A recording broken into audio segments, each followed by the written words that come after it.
Hi guys, and welcome to my WrestleMania 36 Night 2 review. So yes, WrestleMania 36 is now finished. We've had both nights, Night 2 finished last night. I've got 9 matches to talk about, so yeah, let's get to it. Very briefly on the pre-show, we have Liv Morgan up against Natalya. It was only a 6.5 minute match, and Liv Morgan won with a roll-up pin, I think. Yeah, 6.5 minutes, whatever. Not much else to say, yeah. Fair enough to Liv Morgan. Then we got to kick off the show. We got a singles match for the NXT Women's Championship. Yes, we got Rhea Ripley defending her belt up against Charlotte Flair. And yes, I was really happy this was starting off night 2. Start off with a bang.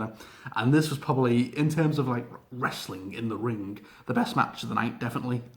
It was great. It was a 20-minute brawl between Charlotte and Rhea Ripley. They were really evenly matched. I loved both women's attires. Like, I loved Rhea Ripley wearing this like white outfit that she used to wear black, doesn't she? They both looked amazing. And yeah, this was a brutal, hard-hitting match. Early on, Charlotte started to attack Rhea's left leg. There was it was brutal at some part. They were like really overselling each other, like both women were like screaming each other's offense, like you could really hear it with their audience. Yeah, it was really good. It was a really back and forth match. Unfortunately, towards the end, however, I did notice that the way at times Charlotte wasn't really selling. Well, maybe it's just me, but there was a few times during the match where it looked like Charlotte wasn't properly selling Rhea's moves. Like she was getting up quite quickly after some of the moves. Maybe they were told to rush the match or something. But Rhea hit a riptide really early on in the match, and Charlotte was up like a minute later. So yeah, I don't know about that. But towards the end of the match, Flair hit a figure 8 leg lock on Rhea Ripley, and Rhea was like fighting it because she had already injured her. She was like, but eventually she taps out. And Charlotte becomes a 2-time NXT Women's Champion. Yes, so fair play. I would have preferred Rhea Ripley to retain here, because imagine what a big rub that would have been for Rhea Ripley to beat Charlotte, but fair enough, I get what they were doing here. Charlotte is, she's now an 11-time Women's Champion. She's going to go down to NXT and probably defend the belt on a takeover, maybe against Bianca Belair or Tegan Nox or Dakota Kai. We will see, or Xia Li. We will see. But I'm looking forward to seeing what Charlotte Flair's going to do in NXT. I would have preferred Rhea won, but Rhea's got a massive career ahead of her. She's only 23, and I feel like she's got a lot of big moments ahead of her in her career. She's got plenty more WrestleMania matches, plenty more WrestleMania moments. So. And at the end of the match, she still did look strong. It was a very back and forth contest with Charlotte for 20 minutes, So Rhea Ripley can hold her head up high. It was a good, easily the best match of the night in terms of like wrestling ability. Really liked it. And yeah, I'm looking forward to seeing what Charlotte can do as NXT Women's Champions. 2-time NXT Women's Champion as she goes back down to NXT. And Rhea Ripley will get a rematch, maybe at a takeover, or maybe she'll go up to the main roster. I don't know. We will see. But it was a really good match. Very good back and forth, and easily the best in-ring match of night 2, yeah. And then we got a singles match between Aleister Black and Bobby Lashley with Lana. Yeah, this was just a nothing match, was it? I mean, just a match for the sake of having a match. So yeah, it was only 7.5 minutes. Although it was quite even, a lot more even than I thought it was going to be. I thought it was going to be a squash, honestly, for Aleister Black to put him over strong, but it was a good 7.5 minute contest. Bobby Lashley did get a lot of offense in. He hit quite a lot of big power moves.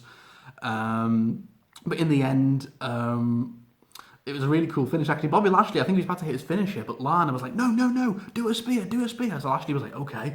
So Lashley goes for a spear, but Aleister Black counters, boom, Black Mass. Aleister Black wins. And yeah, so Lana, you pretty much cost Lashley the match there. So maybe we're teasing a bit of more dissent between Lashley and Lana. Maybe they're finally going to go their own ways, because Lashley does not need Lana. He just doesn't. But whatever. And yeah, Aleister Black wins. It was a good win of Bobby Lashley in a good 7-minute match. Yeah. And then next up we had a singles match. Yes, we had Otis going up against Dolph Ziggler with Sonya Deville. And the match itself was fine. It was only 8 minutes, and I've got to say, it was really funny. So basically, because we all know what happened now, about how Sonya Deville's betrayal, how she's the one who set up Otis, she's the one who set up and betrayed Mandy. And I love this match, actually. Yeah, Dolph Ziggler's first singles match at WrestleMania. That's just mental.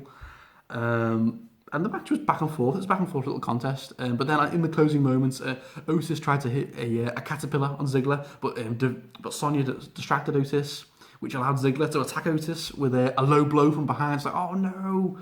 But then out came Mandy Rose to help Otis, and it was great. And then she came out and attacked Sonya Deville. And then, but then due to that distraction, Otis got his own back. He hit his own moves, and then he performed the Caterpillar again on Ziggler to win. Yes, go on, Otis. And then following the match, Otis and Mandy, Mandy got in the ring, and then they finally kiss. Like Otis got Mandy like that, and she kisses him. Go on, Otis. Go on, lad. Oh yeah, pretty lady. Go on, Otis. I love this, and like they're like the new power couple in WWE, Otis and Mandy Rose. I love it. And then he just carries her off backstage, going, "Oh yeah, girl." So yeah, Otis finally gets her after months of being hounded and pushed and teased. He finally gets her now, and I loved it. It was great. Yeah, one of the best feel-good moments of the night, definitely. Go Otis, go on Otis. I loved it. And then we got a last man standing match, yes, between Edge and Randy Orton. And, oh dear me. So the event was going quite well. You know, Charlotte, Flair and Ripley was match of the night, I think, in terms of in-ring. Aleister Black and Bobby Lashley was okay. Otis and Dolph Ziggler was very fun. But this, man, this was a letdown, I think. I mean, poor Edge and Randy. I mean, this was a 36-minute slog to get through, man. It was honestly, it felt more like a backstage brawl to them in the Performance Center than it did a last man standing match, and it just dragged, man. So yeah, so basically, the match starts, and Edge is waiting.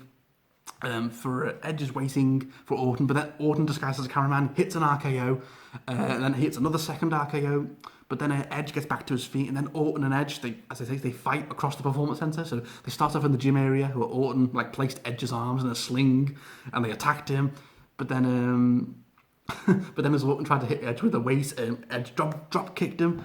And then they kept fighting, and it was just like they were just throwing each other into stuff. It didn't really feel like a last man standing match, and it just started to kind of drag.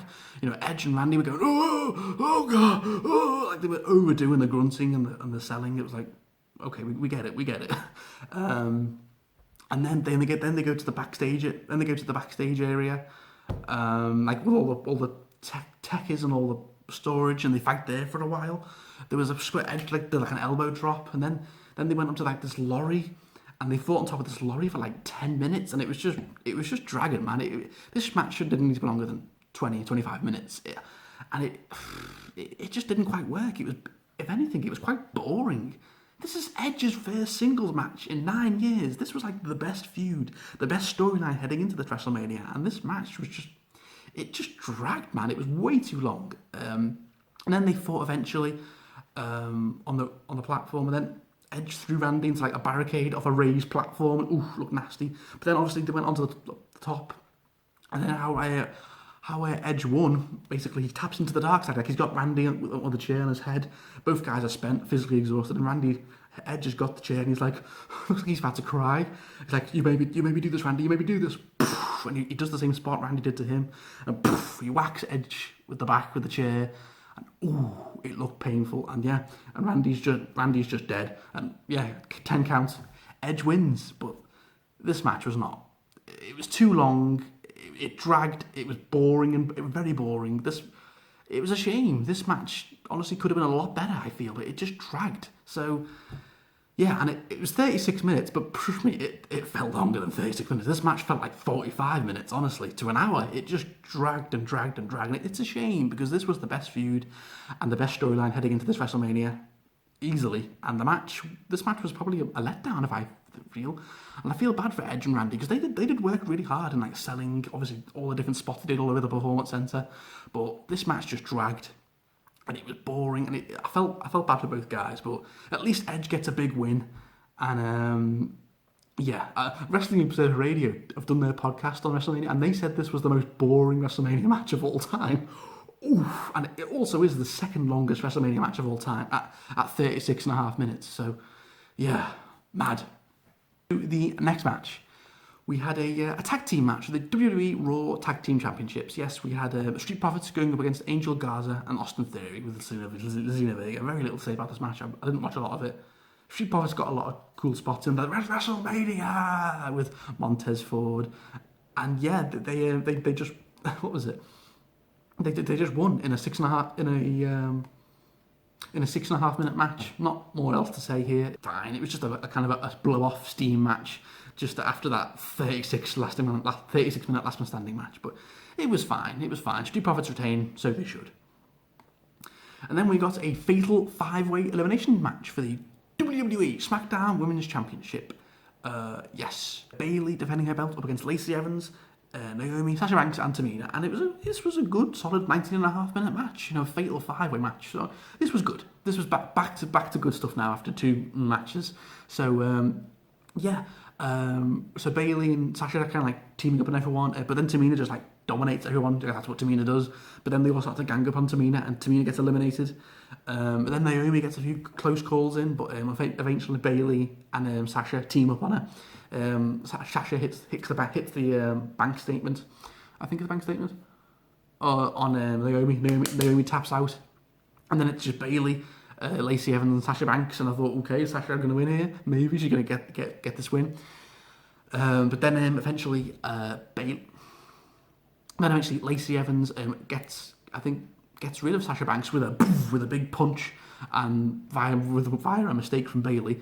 And then Lacey Evans pins Sasha Banks. So yeah, the final 2 is Lacey Evans and Bayley. And I was like, okay, is Lacey Evans finally going to win here? And then Lacey Evans and Bayley have like this big hard fought like 5 to 10 minute match, where eventually Bayley comes out on top with a little help from Sasha. I think yeah, Sasha helps out.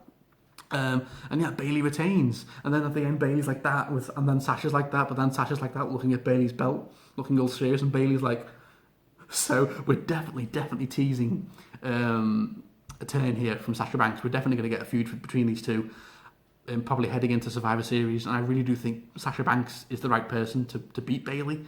And I think, yeah, that's where the feud is, that's where the story is. So I think that's where they're going. Nothing happened here, but you can see Sasha was like, she looked all devious and cunning, so I was like, and Bayley was like looking all scared, like, what are you doing? So yeah, I think we're definitely sowing the seeds here between a feud between Sasha and Bayley, just like they did in NXT years ago, and it was amazing. So yeah, good match, and Bayley wins, and Bayley's having a good reign, isn't she? She's had the SmackDown Women's belt now for like 170 days, and counting. So yeah.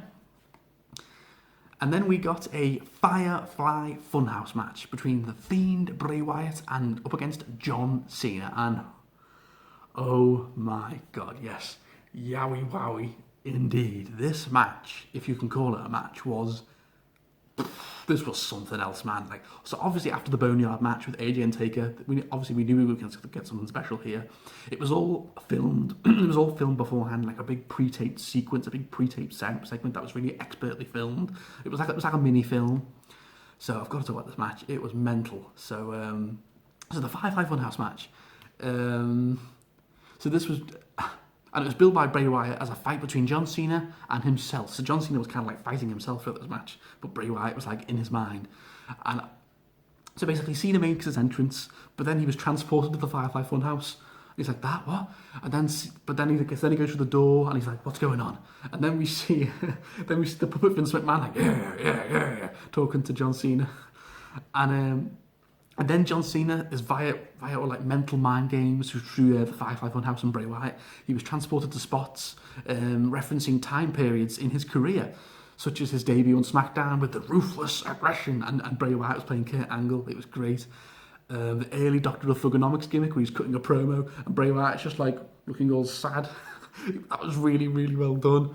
They even spoofed Saturday night's main event with John Cena like doing these weights like yeah, and Bray Wyatt's just like looking at him like that. And then John Cena's eventually like all worn out, just looking at Bray like, what's going on? And Bray's just like laughing at him like that. It was so well done.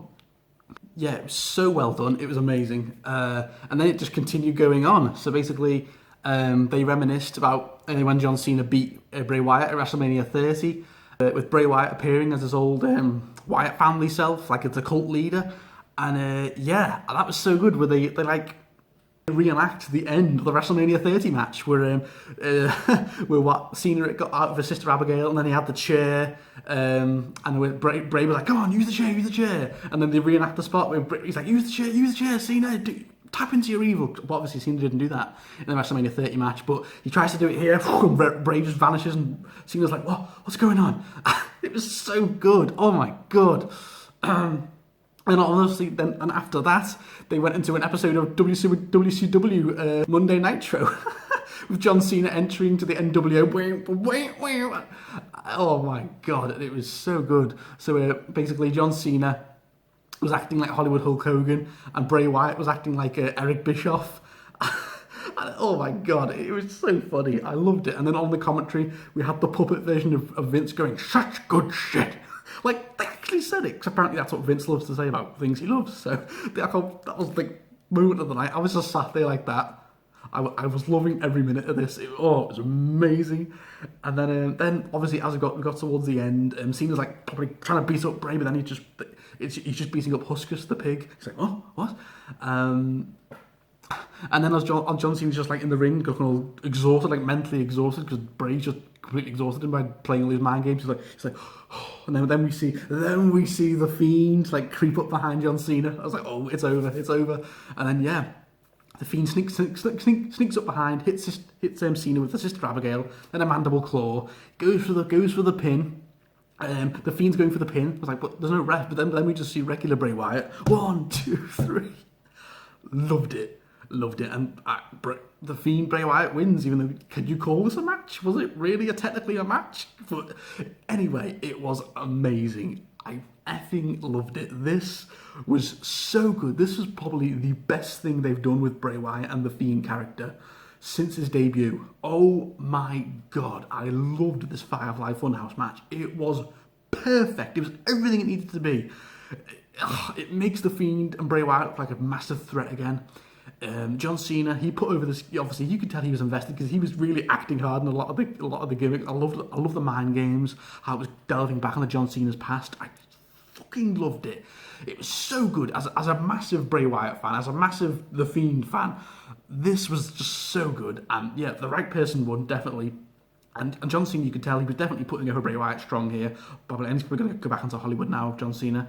Once this virus ends, it was so good. I loved it. It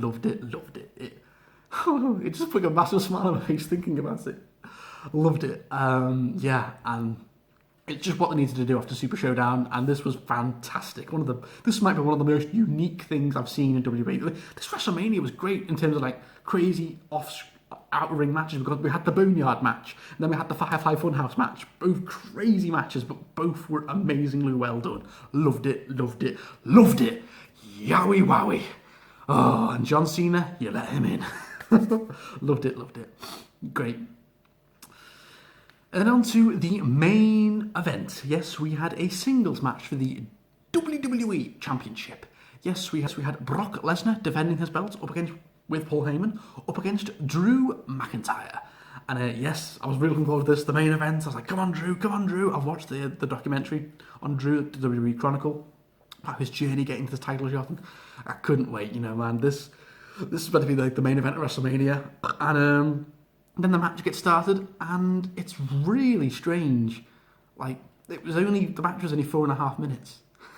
But anyway, so I'll get on to what happened. So basically, McIntyre starts off with a Claymore kick, like right away, but Lesnar kicks out. But then Lesnar gets back up and he starts he hits 3 German suplexes on Drew, and an F5, and he goes to the pin. I was like, oh no, is that it? But though Drew kicks out at 1, he kicks out at 1 F5, 1 F5, Drew kicks out at 1. Oh my god, I mean, has anyone ever kicked out of an F5 that quick? No. So yeah, and then Brock's like, what the hell? So then Brock hits 2 more F5s. I was like, oh no, that's it. I think 3 F5s, but then, no, Drew kicks out again. I was like, what? 3 F5s?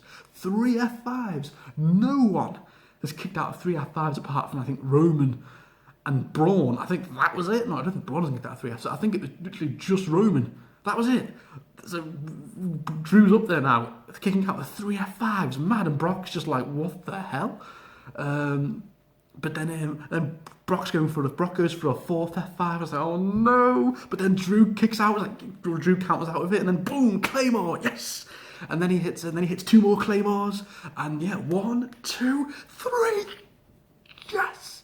The big Scottish bastard is the WWE champion, yes!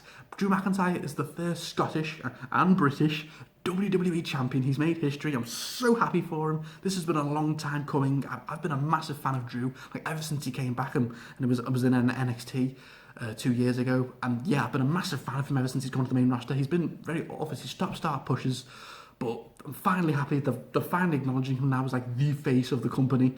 He's just beat Brock Lesnar in 4 minutes. I mean, the match wasn't great. It was just a finisher fest. Yeah, honestly, I think this match could have been a bit longer. You know, this match could have been like a 10, 50-minute brawl, like outside the ring. There could have been more spots, more wrestling. It was just the only thing that within this match was claymores, suplexes, F5s. That was it. That was all that was in this match. But it was still good. I get it. And maybe if this was my only problem with this match is I just wish this was in front of a massive stadium. Because can you imagine the pop? Can you imagine the pop? What the pop that would have been if this match was still in the Raymond James Stadium of like 70,000 people? It would have been massive. But yeah, Drew McIntyre, he gets his WrestleMania moments, and he is the new WWE champion. And I really do hope that Drew McIntyre gets a good lengthy reign as champion. Like, yeah, I want Drew to hold it till SummerSlam at least. Give Drew a very good lengthy reign. And I can't wait to see what's next for him on Raw now. Is he going to start a feud with Seth Rollins, Edge? I don't know. There's like loads of different people he could feud with heading into Money in the Bank. It was great. The match itself wasn't the best. It could have been a bit longer than 4 minutes. You know, a WrestleMania main event, but whatever. I'm just really happy Drew won. And yeah, 3 F5s he kicked out of. They really put Drew over strong there, didn't they? Like only Roman has ever kicked out of that many F5s. I think. Maybe Braun. I don't know. Maybe Braun was up there, but yeah, mental. Loved it. And yeah, that was WrestleMania night 2. I don't think it was as strong as night 1. I don't think it was quite. I think night 1 was probably overall the stronger card, but this is still a really good night. Charlotte and Rhea Ripley was great. Match of the night in terms of in-ring quality. Otis and Dolph was fun. I mean, Otis finally got Mandy, which was great, a little kiss. Edge and Randy, while still was good, it was just way too long and it dragged, sadly. The Fatal 5-Way match was fun, but a bit too predictable with Bayley winning. The 5-5 Funhouse match was just absolutely phenomenal. I fucking loved the 5-5 Funhouse match. It was amazing. And the main event, while the match itself was pretty meh, just a 4-minute finisher fest, at least Drew McIntyre is now the new WWE champion. Yes! And and that is WrestleMania overall. Now it's finished. Night 1 and night 2. And I've got to say, well done, WWE. Well done. I mean, many people were saying they should just postpone it because of the virus, but they went ahead with the both 2 nights format. And yeah, the empty arena format did hurt it, but I got to say, on the whole, this was a strong WrestleMania. This was a good WrestleMania. Not many down points. Not many at all. I think when I look back at both nights, there weren't many things where I was going, the only things I think I was disappointed with was probably Becky Lynch and Shayna Baszler on the first night. That wasn't great. Sami Zayn and Daniel Bryan was okay. Braun and Goldberg, that was something. But at least Braun's Universal Champion. And yeah, I'm looking tonight. I think the only thing I was disappointed with maybe that Rhea Ripley didn't win, but still got put over strong with a big match. And I don't think there was one bad match on this entire card. Yeah, even Rhea Ripley and even Becky Lynch and Shayna was fine. So yeah, I don't think there was one bad match on this card. So for a WrestleMania, that's pretty impressive if you don't count the pre-show. But yeah, on both nights it was amazing. I think so. Obviously, we got KO and Seth, which was great. Braun, the new Universal Champion, great. The Boneyard match will be talked about for years to come. I love the Boneyard match. The Triple Threat ladder match was amazing. Then, of course, night 2, Charlotte and Rhea, loved it. Otis finally getting Mandy, loved it. Edge and Randy, just dragged too long. That was a bit disappointing, actually. Edge and Randy was a bit disappointing, but still, it was still great to see Edge back, get a win. The Fatal 5-Way was fun. The 5-5 Funhouse match was just out of this world, amazing. And obviously, and Drew McIntyre finally getting his big match, his big WrestleMania moments, and beating Brock Lesnar in a 4.5 minute match. But yeah, guys, that was WrestleMania 36, night 1 and night 2. Crazy. So what did you guys think of WrestleMania 36, night 1 and night 2? Comment below, let me know. So yeah, thank you for watching, guys. I'll be back probably. I might be back in. I might take a bit of time off now, just to take it easy with this whole virus thing and the whole. All of us trying to take it easy now, staying at home. But my next video will probably be maybe in a few weeks. Might take a bit of time off now. Probably for Money in the Bank, because I think we're getting Money in the Bank still. So yeah, I'll be back probably in a few weeks with my Money in the Bank prediction video. So thank you all for watching, guys. Stay safe, stay clean, wash your hands. We'll all get through this together. And thank you very much, WWE, for giving us a very good WrestleMania, in these troubling, uncertain times. So thank you for watching, guys, and I'll see you all soon.